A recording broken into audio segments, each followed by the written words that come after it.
Baik, selamat pagi dan terima kasih atas kehadiran Saudara Lutfi, Marsha, dan Eci pada proses wawancara MTDP KTU hari ini.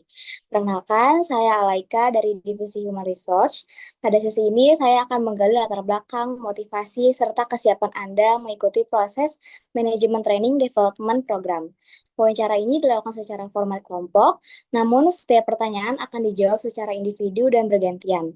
Saya ditemani oleh Bapak Aswan selaku user dan divisi KTU yang akan menggali kemampuan teknis dan kesiapan operasional Anda. Pak Aswan, dipersilakan. Oke, selamat pagi semuanya. Saya Aswan, Kepala KTU di salah satu unit kebun. Saya bertanggung jawab mencakup pengelolaan administrasi keuangan, kontrol anggaran operasional, penggajian karyawan, serta pelaporan ke kantor pusat. Pada sesi ini, saya ingin mengetahui pemahaman Anda mengenai fungsi KTU dan kesiapan pekerja di lingkungan kebun yang dinamis. Baik, kita mulai dari sesi HR terlebih dahulu. Dipersilahkan, Bu Alika. Baik, untuk pertanyaan yang pertama, silakan kalian perkenalan diri secara singkat beserta latar belakang pendidikan. Dimulai dari kandidat pertama yaitu Lutfi, lalu kandidat kedua Eci, dan kandidat ketiga yaitu Marsha. Dipersilakan. Oke, baik. Terima kasih atas waktunya. Perkenalkan, nama saya Lutfi Rafael. Saya merupakan lulusan S1 Agribisnis dan saya memiliki minat pada manajemen keuangan, pengelolaan administrasi, usaha pertanian. Selama kuliah, saya mempelajari akuntansi dasar, manajemen biaya, dan analisis usaha. Mungkin cukup sekian dari saya. Terima kasih. Baik, dilanjut oleh kandidat kedua. Oke, terima kasih. Perkenalkan, nama saya Cimahera, saya lulusan manajemen agribisnis. Saya memiliki ketertarikan pada pengelolaan administrasi dan operasional perusahaan. Selama kuliah, saya mempelajari manajemen operasional, dasar akuntansi, serta pengelolaan organisasi yang mendukung kesiapan saya untuk berkontribusi pada posisi KTU. Makasih. Selanjutnya, kandidat ketiga. Baik, izinkan saya memperkenalkan diri. Perkenalkan, nama saya Marsha Ananda Firmansyah, lulusan S1 Agribisnis. Selama kuliah, saya banyak mempelajari terkait manajemen usaha, perencanaan anggaran, serta dasar-dasar akuntansi dan analisis biaya. Saya tertarik pada bidang administrasi dan keuangan karena menurut saya pengelolaan yang rapi dan terkontrol menjadi fondasi utama agar operasional perusahaan bisa stabil dan efisien. Oke, baik. Untuk pertanyaan selanjutnya, saya akan menanyakan mengapa Anda tertarik mengikuti MTDP KTU ini di perusahaan perkebunan. Dimulai dari kandidat pertama. Oke, baik. Terima kasih untuk pertanyaannya. Izin menjawab. Kenapa saya tertarik? Karena saya ingin berkarir di industri strategis. MTDP adalah jalur terbaik bagi saya untuk menguasai operasional kebun sekaligus manajemen keuangan secara komprehensif agar bisa menjadi KTU yang andal. Mungkin dari sekian. Terima kasih. Baik, dilanjut oleh kandidat kedua.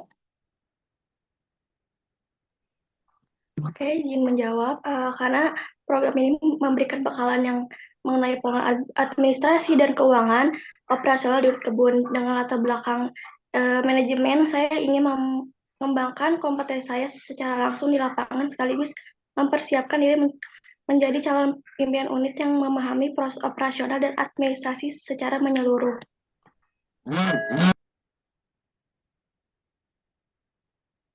Baik, untuk selanjutnya kandidat ketiga. Izin menjawab, saya melihat MTDP KTU ini sebagai program yang tidak hanya melatih kemampuan teknis, tapi juga membentuk pola pikir manajerial sejak awal karir di sektor perkebunan. Sistem operasionalnya cukup kompleks sehingga peran KTU sangat strategis dalam menjaga ketertiban administrasi dan kontrol biaya. Saya ingin belajar langsung dari sistem yang sudah terstruktur dan berkembang menjadi pribadi yang mampu memimpin unit dengan pemahaman menyeluruh baik dari sisi operasional maupun finansial. Oke, untuk pertanyaan selanjutnya, apakah kalian mengetahui bahwa program ini mengharuskan penempatan di seluruh wilayah operasional? Bagaimana kesiapan dari Anda sendiri? Dimulai dari kandidat pertama. Ya, baik, izin menjawab.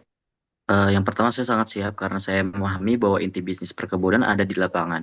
Penempatan di daerah operasional adalah kesempatan saya untuk validasi data keuangan dengan kondisi fisik di kebun. Mungkin cukup sekian dari saya. Terima kasih. Selanjutnya untuk kandidat kedua.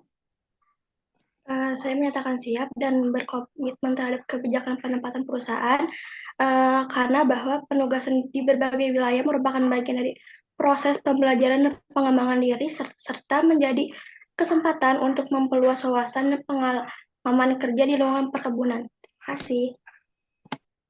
Oke, selanjutnya untuk kandidat ketiga. Baik, izin menjawab, saya siap untuk ditempatkan di seluruh area operasional perusahaan. Bagi saya, setiap lokasi memiliki tantangan dan karakteristik yang berbeda, yang justru bisa menjadi pengalaman berharga untuk mengasah kemampuan adaptasi, tanggung jawab, dan kedisiplinan dalam bekerja. Sekian. Oke, baik. Untuk pertanyaan yang terakhir, bagaimana cara Anda mengatur pekerjaan ketika beberapa laporan harus diselesaikan secara bersamaan? Dimulai dari kandidat pertama. Terima kasih jawab. Saya akan menggunakan skala prioritas. Saya urutkan berdasarkan deadline dan dampak laporannya.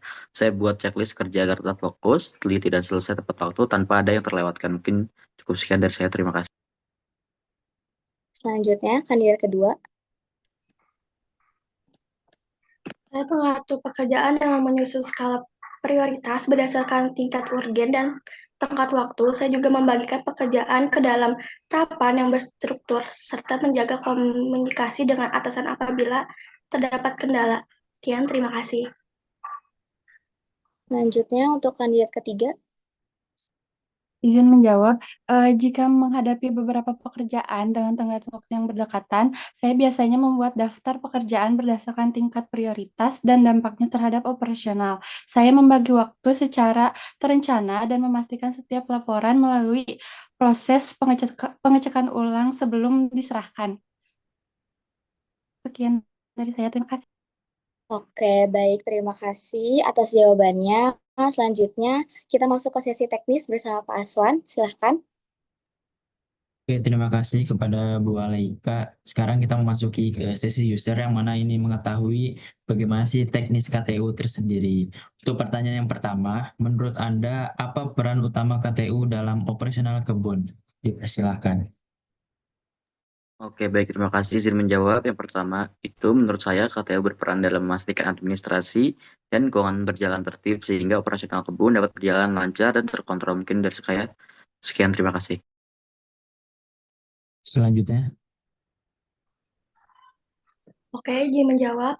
KTU ini berperan sebagai pengelolaan administrasi dan keuangan unit kebun serta menjadi penghubung antara kebun dan kantor pusat. Sekian, terima kasih. Selanjutnya. Baik, izin menjawab. Menurut saya, KTU berfungsi sebagai pusat pengendalian administrasi dan keuangan unit kebun. KTU memastikan setiap transaksi tercatat dengan benar, anggaran digunakan sesuai perencanaan, serta laporan tersusun secara akurat dan tepat waktu. Sekian dari saya, terima kasih. Oke, dilanjutkan untuk pertanyaan berikutnya. Jika biaya operasional meningkat tetapi produksi tidak naik, apa yang Anda analisis terlebih dahulu? Dipersilakan. Baik, terima kasih izin menjawab. Yang pertama, saya akan lakukan analisis varian. Yang kedua, saya akan cek komponen biaya terbesar, misalkan seperti pupuk ataupun komponen-komponen lainnya. Yang seterusnya, bandingkan budget dengan aktualisasinya. Saya cari tahu apakah ada pemborosan di lapangan atau kenaikan harga material yang tidak terkendali. Dari hasil tersebut, saya akan bisa mendapatkan jawaban. Terima kasih. Selanjutnya. Oke, izin menjawab. Saya akan menelaah laporan anggaran dan realisasi biaya untuk mengidentifikasi pos biaya yang mengalami peningkatan signifikan. Saya juga berkoordinasi dengan biaya operasional untuk memahami penyebab kenaikan tersebut dan mencari potensi perbaikan efisiensinya. Terima kasih. Selanjutnya. Baik, izin menjawab.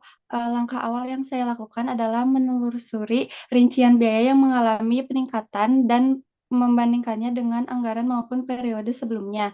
Setelah itu, saya akan mengevaluasi apakah kenaikan tersebut masih dalam batas wajar atau menunjukkan adanya ketidakefisienan. Sekian dari saya, terima kasih. Oke, pertanyaan berikutnya, bagaimana alur sederhana pencatatan transaksi hingga menjadi laporan keuangan? Dipersilakan. Oke, baik. Terima kasih izin menjawab. Sederhananya, transaksi itu dicatat berdasarkan bukti yang valid, kemudian diklasifikasikan. Yang pertama ada bukti transaksi, kemudian dijadikan jurnal, kemudian buku besar, kemudian neraca saldo, kemudian jurnal penyesuaian, dan jadi laporan keuangan tersebut. Transaksi dicatat berdasarkan bukti yang valid, kemudian dilaporkan ke kantor pusat. Sekian dari saya, terima kasih. Selanjutnya, Terima kasih izin menjawab. Transaksi dicatat berdasarkan bukti yang sah, kemudian dikelompokkan sesuai jenis akun. Selanjutnya dilakukan rekapitulasi secara berkala sehingga disusun menjadi laporan keuangan yang dilaporkan kepada manajemen dan kantor pusat. Sekian, terima kasih. selanjutnya, Izin menjawab, setiap transaksi harus didukung oleh dokumen yang sah. Setelah diverifikasi, transaksi dicatat sesuai akun yang tepat, lalu direkap secara berkala. Dari data tersebut kemudian disusun laporan keuangan seperti laporan laba rugi dan neraca sebagai bentuk pertanggungjawaban administrasi dan dasar evaluasi manajemen. Sekian dari saya, terima kasih. oke, untuk pertanyaan berikutnya, jika terjadi selisih kas, apa yang Anda lakukan? Silakan. Baik, terima kasih izin menjawab. Yang pertama, saya akan melakukan cash count fisik ulang, lalu rekonsiliasi dengan seluruh bukti nota atau kuitansi. Jika tetap selisih setelah pelacakan tersebut, saya segera lapor ke atasan secara transparan untuk langkah koreksi sesuai SOP yang ada. Sekian dari saya, terima kasih. Selanjutnya, Izin menjawab, saya akan segera melakukan pengecekan ulang antara saldo dan kas fisik dan catatan pembukuan, menelusuri kemungkinan kesalahan catatan, serta melakukan klarifikasi internal sesuai prosedur yang berlaku. Sekian, terima kasih. selanjutnya. Baik, izin menjawab. Apabila terjadi selisih kas saat rekonsiliasi, saya akan melakukan pengecekan ulang terhadap pencatatan dan bukti transaksi satu persatu. Saya memastikan tidak ada transaksi yang terlewat atau salah input. Jika masih ditemukan perbedaan, saya akan berkoordinasi dengan pihak terkait untuk klarifikasi dan menyelesaikannya sesuai prosedur perusahaan sehingga masalah yang dapat ditangani secara transparan dan terdokumentasi dengan baik. Sekian dari saya, terima kasih. Oke, untuk pertanyaan berikutnya, gimana jika suatu kondisi terjadi keterlambatan pembayaran supplier karena dokumen belum lengkap dan operasional terancam terganggu, kira-kira apa yang Anda lakukan? Dipersilahkan. Baik, terima kasih izin menjawab. Saya akan segera memeriksa kelengkapan dokumen yang pertama. Yang kedua, berkoordinasi dengan pihak terkait serta menginformasikan timeline penyelesaian kepada supplier. Sekian dari saya, terima kasih. Oke, selanjutnya. Menjawab, saya akan menjaga komunikasi dengan pihak supplier agar hubungan kerja tetap baik, sekaligus berkoordinasi secara internal untuk melengkapi dokumen yang dibutuhkan. Sekian dari saya, terima kasih. Selanjutnya. Baik, izin menjawab. Saya akan mengecek dokumen yang belum lengkap dan segera berkoordinasi dengan bagian terkait untuk melengkapinya sebagai prosedur. Selain itu, saya akan menginformasikan kepada supplier mengenai kendala dan estimasi waktu pembayaran agar komunikasi tetap baik dan hubungan kerja tetap terjaga. Sekian dari saya, terima kasih. Oke, selanjutnya memasuki pertanyaan yang terakhir. Sebagai peserta MTDP, Anda dipriorisasikan menjadi pimpinan unit. Bagaimana gaya kepemimpinan Anda? Dipersilakan. Baik, terima kasih izin menjawab. Saya menerapkan kepemimpinan yang tegas namun komunikatif. Saya percaya koordinasi yang jelas dan pengawasan yang sistematis dapat meningkatkan kedisiplinan dan kinerja tim. Mungkin dari saya sekian, terima kasih. Selanjutnya. Izin menjawab, saya akan menerapkan gaya kepemimpinan yang komunikatif dan bertanggung jawab. Saya berusaha membangun kerjasama tim yang baik, namun tetap tegas dalam mengambil keputusan demi kelancaran dan ketertiban operasional unit. Sekian dari saya, terima kasih. Selanjutnya. Baik, izin menjawab. Saya menerapkan gaya kepemimpinan yang tegas, disiplin, dan komunikatif. Saya ingin memastikan setiap anggota tim memahami tanggung jawabnya, bekerja sesuai target, serta tetap merasa dihargai melalui komunikasi yang terbuka dan evaluasi yang rutin. Sekian dari saya, terima kasih. Oke, baik. Terima kasih atas jawaban yang sudah kalian berikan. Dari sini kami bisa melihat cara berpikir dan pemahaman Anda mengenai fungsi KTU itu. Kami juga mengapresiasi partisipasi Saudara Lutfi, Marsha, dan Eci. Nantinya hasil seleksi akan diinformasikan melalui kontak yang telah didaftarkan. Terima kasih atas waktu dan keseriusannya. Selamat pagi. Selamat pagi.